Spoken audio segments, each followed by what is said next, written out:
Hello and welcome back to the Roker Rapport Xtra podcast. It's your second one of the week. We've had Bolton earlier in the week. We got beat as expected. We're following on from a defeat against Brentford, which is also kind of expected.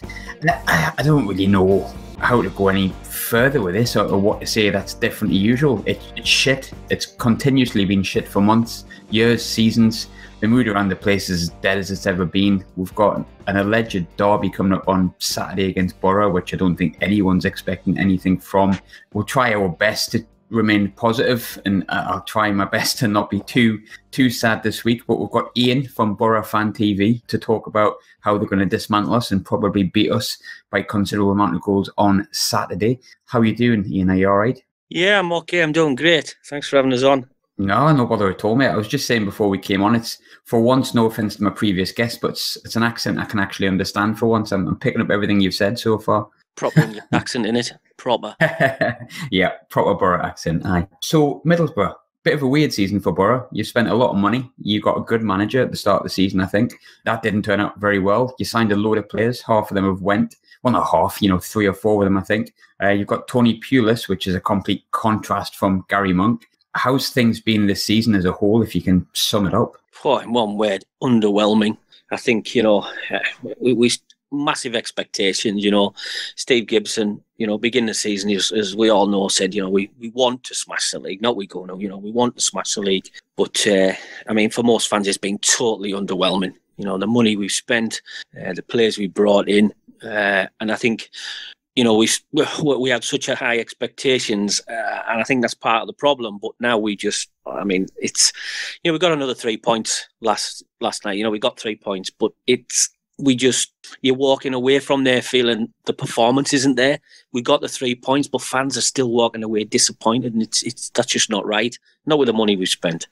No, and I think that's a good point. I think it's a really good way to look at it. I think I was just looking back through the Roker Rapport, our predictions for the start of the season, and most people went for Middlesbrough. And I think, as much as you did spend big money, you spent money on players that have been doing it in this league for 3 or 4 seasons, like a Summer Belonga and players like that. But it just never seemed to click with Gary Monk, which is weird because he was successful in this league. He wasn't just coming off the back of a really good, positive outlook at Swansea, where he trailed off at the end. He went to Leeds and did a job. He plays a good brand of football.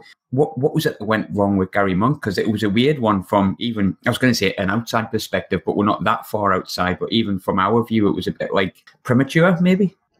Yeah, it's unusual. There's lots of rumours flying about, as there always is, about whether he was interviewing for the Swansea job or not. But you don't know. But I think at the end of the day, it was really out of character. Steve Gibson's known for really giving his managers time. So for him to act this quick and get shot of Monk was a real surprise. But he was one of those. We try to compare him a bit to in likability. Like McLaren, Steve McLaren was our most successful manager. You can't doubt that. He got us into Europe twice. We won our first cup under him. But you know what? Still, fans didn't take to him, and I think that's kind of the way a lot of fans felt about Monk. There just didn't seem to be a feel-good factor about him from a lot of fans, and I just don't think the guy was ever really going to get a chance, if I'm honest. And was that feeling kind of from the start? Or because I remember obviously when he came in, he was a few people that went for him. I know it was before we appointed Grayson. There's rumours that we wanted him, and obviously, I can't remember the exact amount you spent, but I know it was a lot. You're obviously always going to choose Boro with the money that they had and the clout that they had compared to us. But there seemed to be a relatively positive aura around him. Was that feeling towards him based on the start of the season being underwhelming, or was it kind of from the beginning? You kind of had that with Grayson from Sunderland's perspective, so I know what you mean. If it happens at the start, there's some managers that just don't fit, isn't it? Yeah, and that's how I think it was with him. When he came in, to be honest, I was one of those who, I thought it was a good appointment. I thought it was a young manager. I think he had some good ideas. He spoke well at the beginning. He was, we did a lot of the pre-season friendlies, and he met with the fans. He's a really nice, affable guy. So things were looking good. But I think, with the expectations that were set by Steve Gibson right from the beginning, and by fans, we spent the money, and fans were a fickle bunch, and we expected to go. We expected it. We wanted to smash the league. So I think,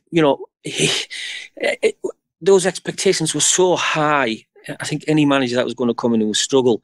And, as soon as it didn't start to go right, of course, then the rot sets in. And I just think I never really got a chance. And it just went from there. And I think, towards the end of his tenure, it seemed to get quite toxic. And, you never want to see that for any managers, No, and it's unusual for Boro. I mean, I don't know how you feel about this, and I know it's a popular Sunderland thing to say, but I don't see Boro as a derby. Not really. I like beating you because it's funny. And Newcastle's a team I hate, but I've never, because of that, and because we're quite close, I think we know each other's clubs quite well. And I've never seen Boro as the kind of club that would get on a manager's back, not that quickly anyway. So for it to turn that sour, it was weird. It was an odd departure from his perspective and from Boro's perspective. It was odd, but at the same time, it wasn't 100% unexpected. I think bringing in Pulis based on the players he had signed, that was the most interesting thing for me, because he went from chalk to cheese. Yeah, I know. Pulis, I don't know. Pulis has come in and he's... Okay, a lot of people like Pulis. He talks straight, and I think he came as a bit of fresh air. But if one of the things a lot of fans were talking about was like last night. We were there last night. We were 3-1 up, and we almost got to 5 at the back and 3 holding midfielders at home. And just sat back completely for the last 15 minutes and let them come at us. This is probably one of the worst teams in the league, and we were 3-1 up. So, that's not the kind of football, any club's fans wants to be seeing. We want to be a bit more adventurous, particularly at home, and when you're 3-1 up with 15 minutes to go. No, and I think it's funny you mentioned Reading being one of the worst sides in the league. They only beat us 3-1 at home, but I know what you mean. They're quite unadventurous team. Oh, no, it was Hull, that's right. Of course, Reading was last week, wasn't it? Yeah. That's right. No, you're right. Hull. I'll take that on board. My mistake. You're right. Hull are absolutely rotten. Hull are terrible, actually. Even we beat Hull. So, wow. Yeah, I know, which is really saying something, isn't it? Any side that's been beat off us this season wants to have a look at themselves, because, well, I think we all know what's going on in Sunderland this season. One thing I've picked up about the way that you've spoken about the club and the season you've had, Steve Gibson, I think... he's got his flaws, of course he does. Any chairman does. But Steve Gibson has got Boro right in his heart. Do you know what I mean? That's what really matters to him with Boro. Boro's his life. And then you look at Middlesbrough and what Gibson's brought to that club, even through the tough times. And there's been tough times for Boro. We know that. You know that. And then you look at Sunderland and you've got Ellis Short. And I mean, I don't want to talk about him too much because I cannot stand the bloke. He's totally killing the club, and I'd love to say more, but I think my opinion on him is I don't even want to discuss him. He makes me that angry. But I think it's probably quite interesting as a perspective from a Boro side, even when things get tough from Boro's side. I mean, you had all those years in the Championship, you got up and then you've come straight back down. Then you've had this season's been a bit, as you said, underwhelming. But at the same time, when you've got a chairman that just gives a fuck whether he gets it wrong or gets it right, how much confidence or love for the club does that give you? Because when you know you've got someone who's actually caring and actively looking after the club, whether he makes mistakes or not compared to us, it must feel quite safe. Like when we had Niall Quinn at the heart of our club, it must feel quite safe having someone that gives a shit. Yeah, I mean, everybody knows the history of Steve Gibson and his, what he's done for the club throughout the years since we went into liquidation in '86, and for long, I mean, how many crowds sing, the chairman is king every home game, it just doesn't happen. But, I think there's also another side to this. If you want to put yourself right in the file line and as a Middlesbrough fan, then criticise Steve Gibson, it's a fact. But, the fact does remain as, he has made some questionable decisions, particularly on the appointment of managers over the years. And he gets forgiven a lot of his sins for what he's done, but still, he does have to carry the can. And I think he does. He's prepared to carry the can for some of the decisions, the managers that we've had in place and some of those big strategic decisions that haven't really went well. But I think he's big enough to stand up and take that criticism and move on. And I think at the end of the day, he's loved by the fans because he is a fan. Yeah, I think that matters an awful lot. I mean, we've heard sort of over time this crap that Ellis Short, he does care. He's a fan and all this rubbish. And the way I see it is he's left Martin Bain in charge of our club to kind of basically just liquidate stuff, it seems to, from my perspective. And Ellis Shaw, and maybe he was a fan when it was going good and when we were getting to that cup final one time. But I mean, when you do have a chairman, and you're right, Ellis Shaw wasn't always terrible. He's made some mistakes, and I'm sure they're not purposeful. Not at the beginning. I don't think anyone will go into owning a club and purposely fucking it up. I don't think that. I think he went in with, good intentions. Now I don't think they're the best. But I think if you really are a fan of the club, like, Gibbo is a proper Boro fan, Boro boy. And then you've got people like Ellis Short and him saying, he's a Sunderland fan and stuff like that. But he's thousands and thousands of miles away, sitting in a mansion somewhere that's probably worth a few million quid. I think that the difference between those two kind of atmospheres is massive. I mean, I went to Boro in November, not the cup game, the league game. And I mean, it was weird because you'd had a tough season, and I kind of thought, we might get at you a little bit, but obviously Tavernier scored quite early on. But there was something in the Boro crowd that you just were happy to be there. And I know that sounds really weird. I know that sounds really odd, but as a Sunderland fan, I'm not happy to be watching my football club at the minute. And that all does stem from a chairman. I feel like it must be brilliant to have a chairman that, even when he makes a mistake, he's not going to turn his back on anything. And he's had, how long has he been at Boro now? Oh, well, he was just before 86, but it's really at 86 when he got, heavily involved. So, you look at 30 odd years, he's been part of the club. And, he's put his own money in. I mean, it's very difficult. A lot of fans will still sometimes criticise, but, a lot of other fans say, be careful of what you wish for. A lot of people at some time were saying, some fans at one point were saying, when there was rumours of a Chinese buyout, were saying, yeah, it's time for him to sell. And, a lot of other fans were saying, look, and funny enough, a lot of other fans from other clubs were saying to us, are you lot crazy? Even thinking about Gibson not being your chairman? We would absolutely die to have a chairman like that. Yeah. And I think that sort of, it brings it home a little bit more when other fans of other clubs are saying, yeah, you're lucky to have a chairman that cares so much. Yeah, we were talking about Bob Murray on Saturday at the match and at the Brentford game.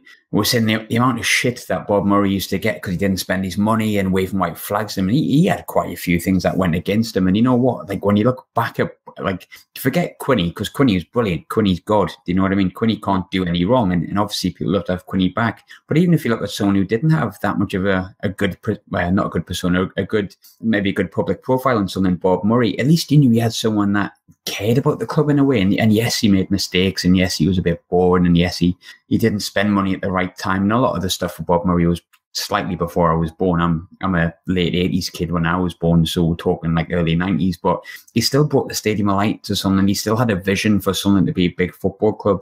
And I'm not saying Ellis Shaw didn't at one point, but you just watch him now and like the random interviews he does every 6 months about how he cares about the club.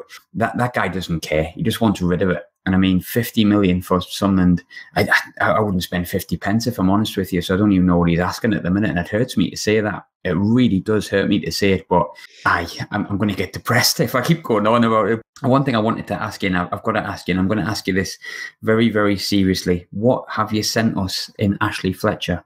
Like, what have you actually sent? What is it? What is this that you've got that you've sent to us?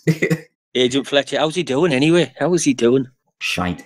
Absolutely awful. Like, horrific. So he's consistent then? Very consistent. He missed about, God, how many chances did he miss yesterday? Everything that came to him, he's just got knee composure. He's got knee real effort, and he's huge. He's a huge kid, and he gets, I watched him against Brentford, and I watched him get beat in the air 4 to 5 times. But when we got linked to him, I think even when Boro signed him, I work with a Boro fan, and I said, Fletcher, yeah, he's all right, isn't he? And he was like, he's just, we've got a lot of decent strikers at the club. Like, he's not really fitting into the play, blah, blah, blah, and so on and so forth. And then Pulis has come in. So I thought I might be all right. He did quite well at West Ham. I've spoke to a few West Ham fans. They thought he was decent. But then he's just been horrific.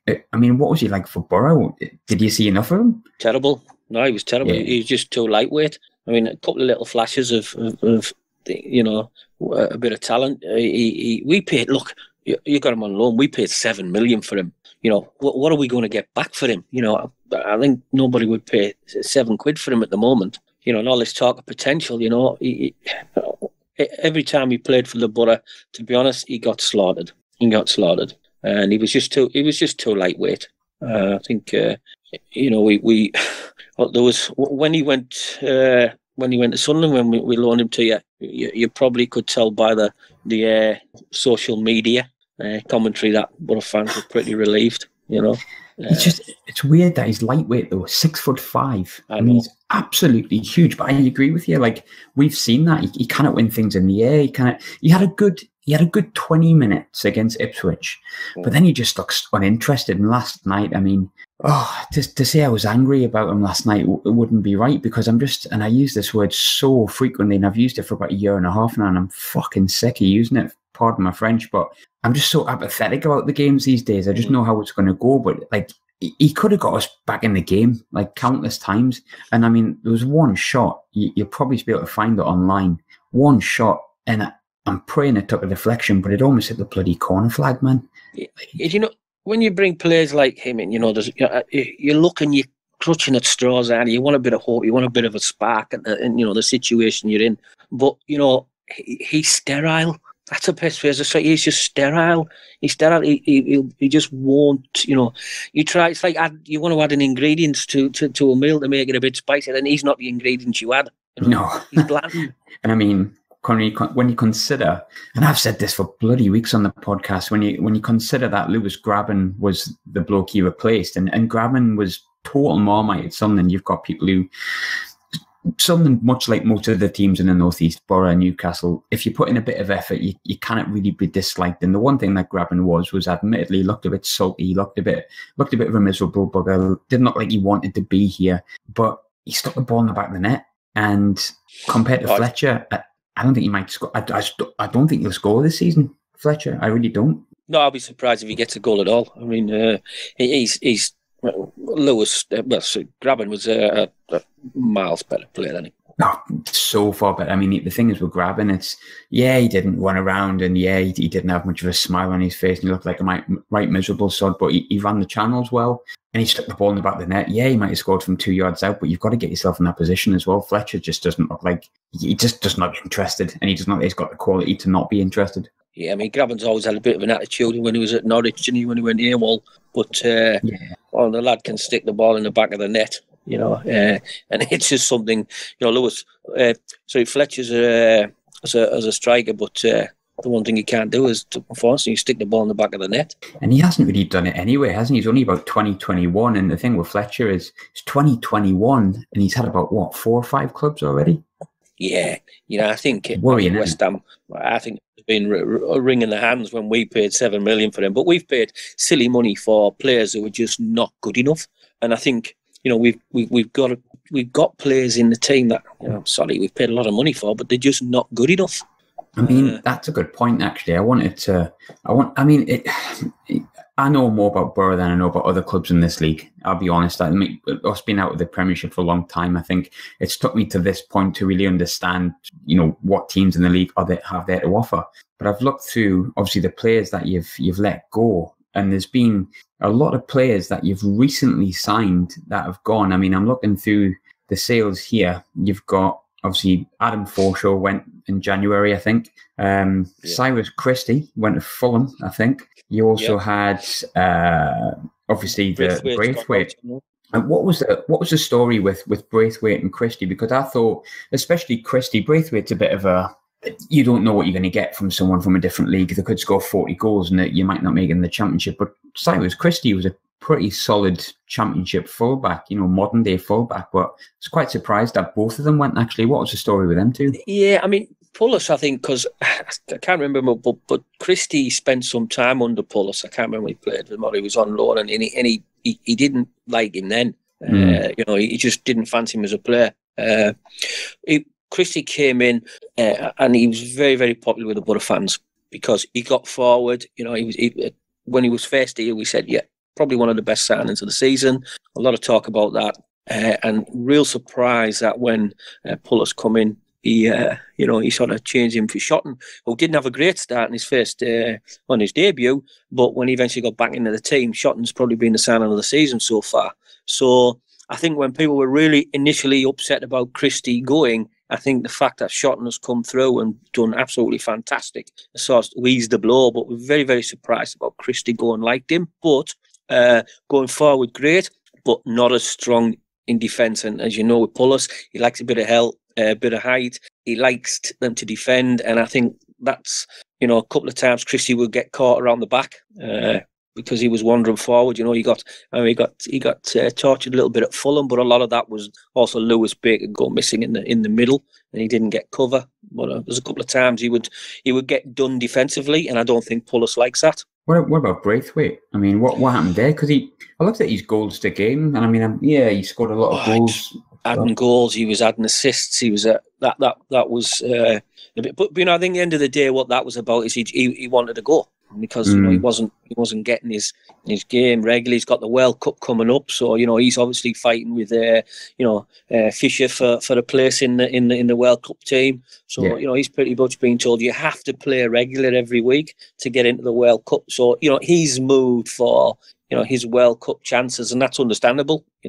Yes, I think so. And so he's wanted to go, and Pulis is very clear. If a player doesn't want to be here, then we're not going to keep him. Yeah, and I think that kind of makes sense with Braithwaite. I suppose that kind of it explains it from an outside perspective, because it was quite weird. I remember I think you paid about 10 million for him as well, didn't you? Oh no, I don't think it was that much. I can't remember. It might have been, maybe eight or something like that. Yeah, 8 or 9 million, I think. But I thought with Pulis, he brought some decent players in as well. I mean, he's brought in Besic, who I believe had quite a good game last night. I think it was that his debut? Yeah, solid last night. I mean, he did play really well. We just actually, we're talking about that tonight. I think fans were very impressed with his debut, and I think he's one that will, he'll prove a really good addition to the squad. Besic, happy with that.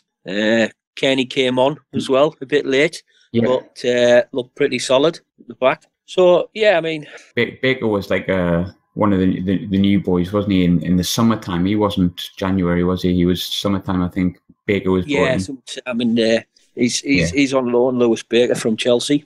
And big promise for him.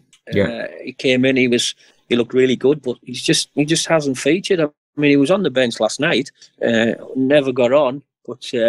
He hasn't got anywhere near the team, so it's a strange one. We're surprised that he wasn't called back to Chelsea, actually, in the last window. You brought in a lot of young lads in on loan. The more you look to the team, you've had like the likes of the lad from Man City as well. His name escapes me at the minute, but Jack Harrison. I think he came in from City, but you're right back at the minute. You said Craney came on yesterday. What formation is he playing at the moment? Is he going with the 3 at the back, or is he going with the 4 at the back, or? No, he's been playing the 4-3-2-1, hasn't he? 4-3-2-1, got you.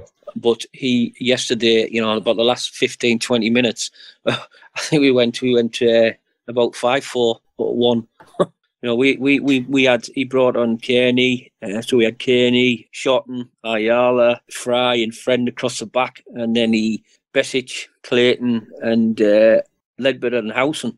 Besic went off, sorry, but then you had three holding, defensive sort of midfielders.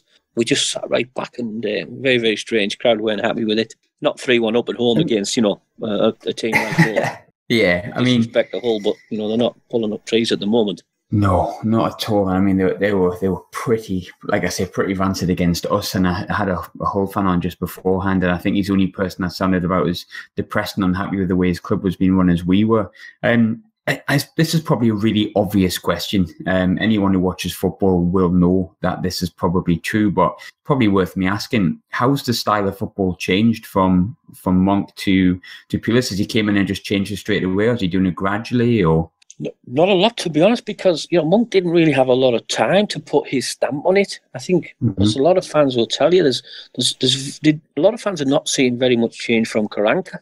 The formation has actually never changed. And actually we had obviously one of the best defences in the league with Karanka, and that was a surprise. We had the same defence under Monk, but we were leaking goals. Pulis has sort of shored that up a bit, but we just can't score. We're struggling to knock the goals in. And we've got that. But the obvious thing is, one absolute shining star for Pulis is how he's got Adama Traore playing. That was just unbelievable, because you know, a lot of fans have just completely give up on him. You know the raw potential he's got, but he had no end product. Now he's got an end product, and he is terrifying teams, mate. He's an absolute joy to watch. I heard he was absolutely unbelievable last night. I heard he had a great game. I think, I was following like a few games on Twitter yesterday, and kind of, as soon as we conceded, I sort of knew we were getting beat. So it was a case of just checking Twitter and kind of keeping up to date with social media as best I could. And I heard, obviously, I follow a few Northeast journals on there as well, and I heard he was absolutely superb. If he keeps getting better, and keeps improving on his end product, he's a player that's worth a lot of money. He's just one of those players. His speed is frightening, seriously frightening. He just goes past quick players like they're not even there. His ball control is superb. He's starting to get the end product in. If he clicks, everyone will tell you, you've got a 100 million plus player there. If he gets the end product and he gets that consistency, he is a real talent, and he's one of those players. You just, as soon as he gets a ball, he gets everybody off the seat. I think that's almost what you pay for, isn't it? That kind of thing. And I remember at the start of the season, it was weird at the time, but even then, people could understand it. There was rumours of him potentially going to Chelsea, wasn't there? Yeah, there's been a lot of rumours about it, and I think if he continues with the way he is, I think we'll really struggle to keep him in the summer, even if we go up. If he, as you mentioned, gets his final touch sorted out and his delivery sorted out, he's frightening, isn't he? I mean, I think it was Bolton, I think towards the start of the season, he bombed down the wing, and like it was the first time I'd seen him like in the flesh, not just bomb down the wing, but get a bloody good cross in as well. And it was like the whole goal was made by sheerly just him. And it was like, when I think of how good he can be, and I think of our fullbacks, it terrifies me for Saturday. And I don't think I've ever said that, no disrespect, but about Middlesbrough, I don't think I've ever felt like that since the days of Ravanelli and Janino and Emerson. Oh, do you know, I've seen him, I'm a big fan of Sessegnon Fulham. I just think he's one of the best players, young player, 17-year-old, what a talent. And a lot of people say he's not a left-back, so that was a little bit unfair when Fulham came to Riverside. But I've seen him ghost past Sessegnon on several occasions like he wasn't even there. Yeah, and I never thought anyone would do that to Sessegnon. A lot of Fulham fans said, he's not a left back and all of this, but I seen him chase back Sessegnon when Sessegnon went on the wing, and he just made him look like he was standing still. He's not just fast though as well. He's huge for he's got real upper body strength. I mean, it looks like when he's at full pelt that certain players might just bounce off him. And I mean, when you compare him to probably our most creative player, Aidan McGeady, it's quite embarrassing, isn't it, when you think about it? And his ball control, his skill is phenomenal. He's got excellent ball control. He pulls that ball down. You're going to, I know he's not playing for you, but you watch him the weekend. If he's in full flow, no matter who he's playing for, he's one of those players that he's a joy to watch when he's in full flow. And apart from, obviously, Traore, I mean, I'm looking at your results. Obviously, seems like you're able to win at home, but you're struggling away from home. What's happened there? Like, because we struggle to win anyway, so it's like I can't say anything. But is it just? Yeah, no, we've got to win, but I think our home form hasn't been good. Our away form, we played better away up until recently. But our issue is we're really struggling to get back-to-back wins. We get a win, but then we get a loss or a draw. So we haven't had back-to-back wins for quite a while. So we're not getting that consistency. We'll have a great game, and then we think, yeah, here we go. It's the start. We'll get a run, and then we have an absolute stink in the next game, and that's a frustration with the fans. It's a case of, okay, well, what Boro's going to turn up today? Yeah, well, I tell you what, it's a lot more interesting than knowing which Sunderland's going to turn up on the day, because you're pretty much certain which one's going to show up. Which brings me on to sort of my alleged football team, I say in inverted commas. So obviously, I don't know about you, and I've said before, to me, Boro's not really a derby. I hate Newcastle, and there's not many other teams I dislike apart from probably Leeds. No offence, Leeds fans. But when it comes to Boro, I mean, I don't know whether you class this as a derby or a big derby. Well, we don't. But no, I mean, yeah, I think we do. In fairness, we do. I mean, but we, it's because we don't really have any other derby. We have the Leeds scum down the road. Yeah, but, I think it's not a derby. Everyone likes beating them. Aye. I think the closest we have is you, so I think it's like but we know your big derbies with Newcastle, so we're the irritating and noisy neighbours, but it's if you've got to have a derby, Oh, aye, yeah, for sure. And I mean, it's not like Darlington and Hartlepool are ever really in the same division as Boro anymore, is it? Really, maybe us in a couple of seasons, but not Middlesbrough. Hopefully. Well, probably. I think it's more than hopefully these days, mate. Truth be told, but it's no good for the It's region, not. I know there's a lot of banter goes on, but I'm one of those people that would like to see the big three in the Premier League, and the rivalry, because of what it does for the region. We're a footballing region, and it's more than a game for the region. It's all the local businesses. It's pride when you're going to work. It's everything. It means so much to us as fans in the Northeast. So we all need to be up there. It's funny. I was talking about like when we first went down, and obviously when you were coming down as well. I said, I hope Boro come down, and a lot of my mates went, you don't have anything against Boro. I was like, no, it's not that. Just growing up, when I really started loving football, when I was like 12, 13, it was around sort of the 97, 98 season, the playoff season. And I loved that. I actually did hate you at that point, because I remember the games were like, I remember you beat us 2-1 at home. Emerson scored another absolute screamer right in my end as well, when the away fans used to be behind us. Then I remember, obviously, we got beaten the cup, but that was like before our form took off.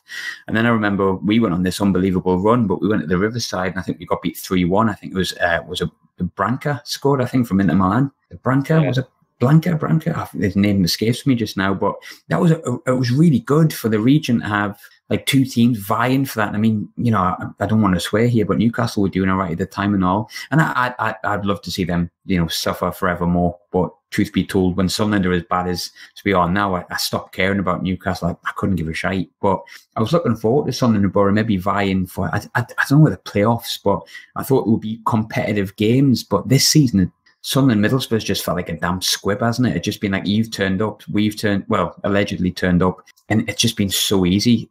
Does it take it away for you as well, having it that easy? I mean, you're going for 6 in a row, I think, now against us, aren't you? Yeah, but you know how it works. I think nobody's going down there confident of, overconfident of taking 3 points. Anything can happen. We go there, you can just up your game. And so, the way we've been playing, we've had our win this week, and that's the problem, We don't get 2 in a row, and that's a worry for us, We go now, and is it a draw or defeat? But, we'll see. I think it's been a long time since Sunderland beat Middlesbrough. I think the last time we beat you was it the FA Cup? Yeah, we're a bogey side for you. Oh, you've done it every just like you were a bogey side for the Mags. I know. Oh, you know what? The weird thing is, and people are laughing at me with this. For that, wouldn't you? You'd settle for us being your bogey side, but as long as you're on the bogey side for the Mags. Yeah, I'd settle for that for the rest of my life. I think I'd potentially, I'm just saying I don't care about them, but I think potentially I would probably sell my soul for just beating them for the rest of my life. I think it's quite handy. If I was safe in the knowledge that I knew they'd never get the better of us, at least I have something to cheer about. But then again, you say that, and we've had the advantage over Newcastle for seasons and seasons, 9 meetings since they've last beat us. But then you look at where we are, and it drives me absolutely balmy to see how much Newcastle protest their ownership and all that sort of stuff. And then you look at what we've got, and I just think, maybe Ashley's not ploughing in the money they want to see, like, 94, 95 sort of years, 96 when they had Shearer and whatnot, but he runs them as a good business. Like, they're not in any danger of going into like liquidation. With Sunderland, it's crisis after crisis after crisis, and I think that just makes me hate them a little bit more, if I'm honest with you, because I just think you have no idea how good you've actually got it. You can actually afford a player for more than just a one-bar and like a copy of Reader's Digest, you know what I mean? Which is at the minute all we can really afford is Ashley Fletcher, and I think that tells its own story, doesn't it? Well, fortunately, they'll never be great. Well, of course, they'll never be great. Not in my eyes, anyway. They've never been great. Even when the 12 points clear at the top of the league, there.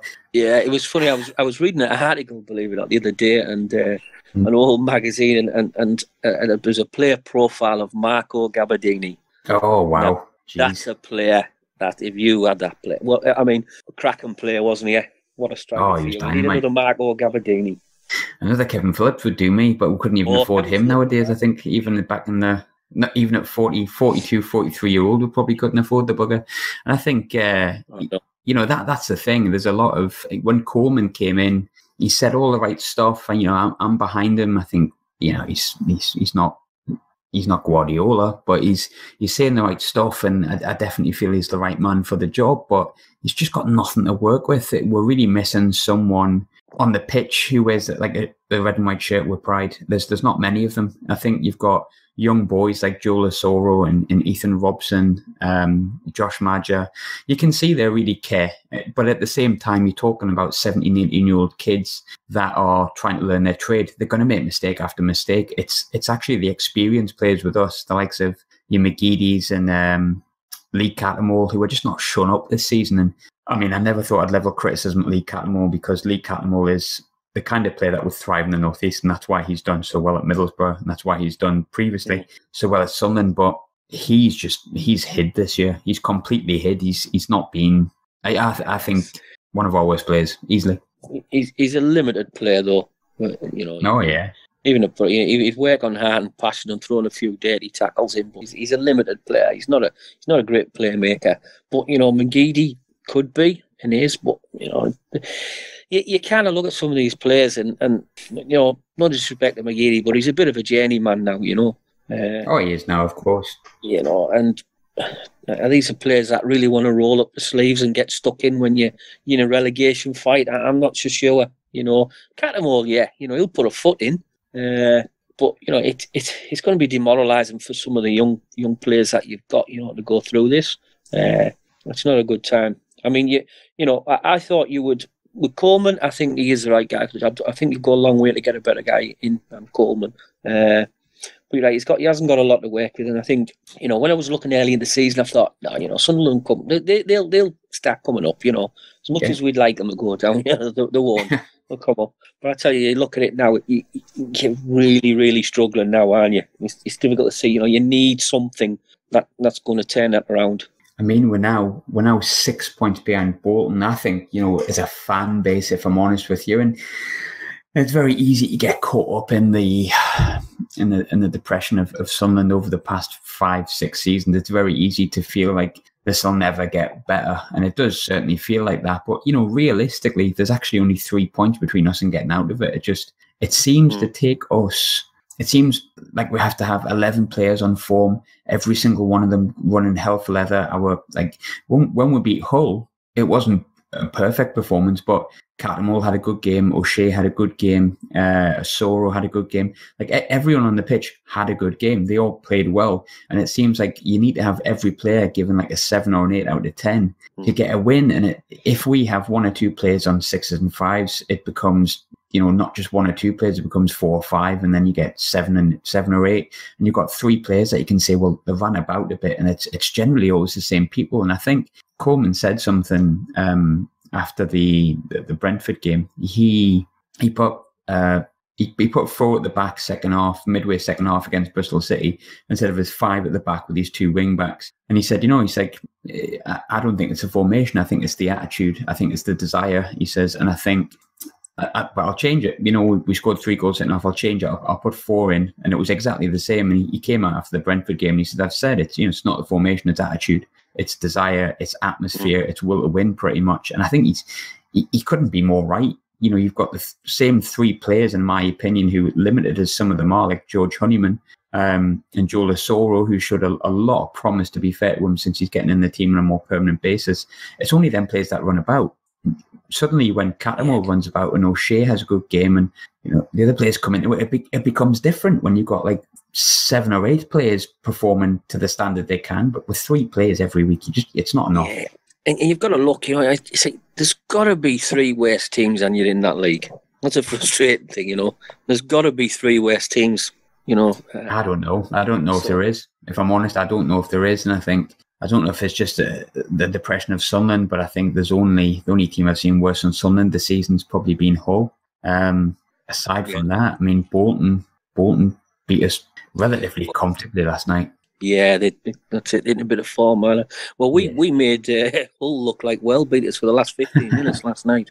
Unbelievable. But at the same time, that's I suppose if you can stick the ball in the back of the net 3 times, it becomes different, and that's the issue with Coleman. We were hemorrhaging goals when Grayson was in charge, but we were scoring them as well. So we'd end up like drawing 3-3. Realistically, Grayson won 1 game in 17, not good enough. Coleman's won considerably more than that, but we're just not scoring. I think we've only scored like 1 or 2 goals in the last 9 games or something like that. And now we're actually conceding goals. We're not keeping the clean sheets the way we used to. And it's, well, that only leads to one thing, doesn't it? I mean, there's people thinking Middlesbrough might put 4 or 5 past us. I've seen someone mention Boro potentially be the first team to put 5 past us at the stadium. And I'll tell you what, I wouldn't be surprised. We won't. We won't score that many. I think even if we go 2-0 up, we'll then go 6 at the back. That's true. So we won't go push for 5 goals. I don't think we'll score 5 goals in a game all season. Just not that way inclined at the moment. And, strikers, and you're just not firing.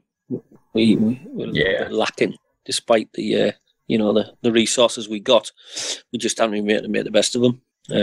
So I think it'll be close. To be honest, I really do. Yeah. I think I do. It was at the Riverside. Close. The Riverside game was quite close. I mean, give or take that, Graben takes that chance in the first 3 minutes. And that's a differong game altogether. Yeah, he deserved some at the Riverside. He definitely deserved some at the Riverside. That wasn't. You were a better team for long spells and more possession. But we got that early goal, and that was it. But we were hanging on. So I don't think we don't expect an easy game at the weekend. We never expect an easy game. It's never easy going and away anywhere in this league. It's always a hard slog. I mean, it is still classed as a North-East derby, no matter the fact whether it's Sunderland or Newcastle. It's not the same. We've touched on that, but it's still a game that the players will not want to get beat. Will not. I don't know. I don't know what they think, but essentially, I think maybe Lee Cattermole might turn in a performance because obviously he wants to show that he made the right decision and come to Sunderland and leaving Boro to go to Wigan originally back when he did. But I suppose just to kind of cover off then, same old standard question here. Then people get annoyed at my standard normal question sometimes. But I think we've got to touch on the match on Saturday. We've touched on it a little bit, but I think prediction, if you have one. I think we'll scrape a 2-1, the Boro. Any goal scorers? Anyone you think that we might... Any Sunderland players you think could cause you bother? No. No, there's none specifically, no. No, it's a derby game, isn't it? It's just, as you say, you never go into a game, Sunderland, Middlesbrough, or anyone. I mean, Fletcher can't play because he's on loan, yeah? Yeah, which was a blessing in disguise. Yeah, but we're disappointed. We actually wanted him to. I'm pleased he's not, but you've got a choice of a 17-year-old or an 18-year-old. Actually, no, I tell a lie. I think Joe Lasor has just turned 18, so you've got a choice of an 18-year-old or another 18-year-old. Yeah, but he's not that Lasor. He's done well. It's hard to blood him now. Hopefully, he doesn't get his confidence crushed. As a young lad going through this.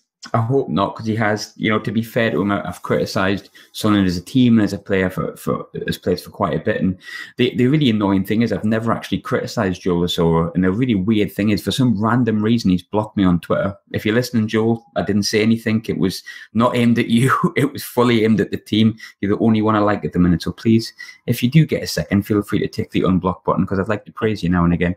I'm not even sure how that happened. It's the second Sunderland player to block me. Carlos Queller as well. Don't know why, but I don't mind that so much. So yeah, I suppose I'll give my prediction. I always go with the defeat. I'm generally right, so I think I'll go with 3-0 Middlesbrough. Oh, sticking my neck out and saying that we might not get beat by that many goals. That's a lot, isn't it? Wow. But we take good having you on, mate. I think I would take a 1-0 at the minute, the way it's going with us. Yeah. No, it's good to be on. I enjoyed it. And I'm looking forward to the weekend. Are you going to the match on Saturday? Yeah, we'll be there. Yeah, good. I've got my ticket as well as there, so I'll probably travel down from Glasgow just so I can contemplate what I'm doing with my life. 6 hours, 3 hours down there, 3 hours back. It's quite a good bit of contemplation is going to watch Sunderland and having all that journey time going back by yourself, back to where not so sunny Scotland. But there you go. Wouldn't have it any other way. Sunderland and my team, and it kind of changed a little bit, unfortunately. It's lovely. You know us, mate. Boro Fan TV, home and away, every game, league and cup, mate. Yeah, unfortunately, I don't think I could hack that with Sunderland. Apparently, we're doing a Roker Rapport TV, and I was just commending the lads beforehand. I said, I don't know how you get the energy to watch Sunderland and talk about Sunderland as often as you have, but there you go. I suppose I'd do it once or twice a week. So it's part of life, mate. So loving it. You know, it's like I'm managing it for better, for worse, in sickness and in health. Well, you can say that again, mate. It's definitely in sickness and in health with us on a permanent basis, possibly terminal, but who knows? But yeah. Tackles. But spot on having you on, mate. Good chatting, actually. Really enjoyed that chat. It was interesting to see a Boro perspective, because I feel like I know a lot about Middlesbrough, but I feel like there's a few things that have took me by surprise this year. I still don't feel any more confident of Saturday, but you probably do feel a bit more confident after speaking to me. So there you go. Hopefully, yeah. Well, have a good night, mate, and thanks so much for coming on. Okay, all the best, mate. Cheers. All the best for that. Got to be honest, I didn't expect it to go as smoothly with a Boro fan, but there you go. You can always be surprised. I get the feeling if we ever play Newcastle again, which, is not looking likely in the near future, I don't think it'll go that smoothly, because I fucking hate them. That's why. But I keep saying this every week. I think something along the lines of keep the faith. I don't really like saying that, because I just don't like that slogan, really, because I'm not a faithful person. But I don't fancy us on Saturday. I really don't. I suppose at some point the tide will turn this season. Maybe not to stay up, but I don't think we're going to lose every game at the end of the season. I don't think that's probably feasible, although if it's Sunderland, anything's feasible, I guess. But yeah, I think defeat off Bolton on Tuesday, in my opinion, pretty much summed up the end of our season. I think that's, I know it's only 3 points, but I think that's us done. I can't see us getting out of it. I don't think we have the quality. I don't think we have the commitment. I don't think there's enough from the club as a whole to pull this back. I mean, there's been times before, the Poyet Great Escape, the Di Canio Great Escape, and not the Great Escape, but the survival. Same with Advocaat, there's a unity across the club, and you feel it almost like a siege mentality, and it's us against them. And Ellershot's taken that from the club. Martin Bain's taken that from the club, and I don't think it'll ever get better till he fucks off. And I want to be nicer about that. I want to be more articulate about that. But I'm that pissed off with the state the club's at. I'm actually heartbroken, to be honest with you. And I don't mean to get all soppy on yous. I like to be a bit funnier than that. And even though I'm not that funny, but honestly, I'm heartbroken. I'm crestfallen. I'm sick. I'm embarrassed. I'm ashamed. I love them. I love them more than anything in the world, and I know all you love them, and that's our team, and they'll always be us. It's part of our identity, and I hope and I pray, he leaves soon. If he's listening, get out, leave. We don't want you. Sell the club. If you can't sell the club, get somebody else in a position that can make the club attractive to a buyer. Just leave, because you're killing the club. And yeah, sound a bit like a Geordie, don't I? A bit of a shame. But yeah, thanks for tuning in. Thanks for listening to me again. I hope you enjoyed the crack with us in Middlesbrough. I'm sure it'll be a closer game than many of us anticipate. I'm sure it will.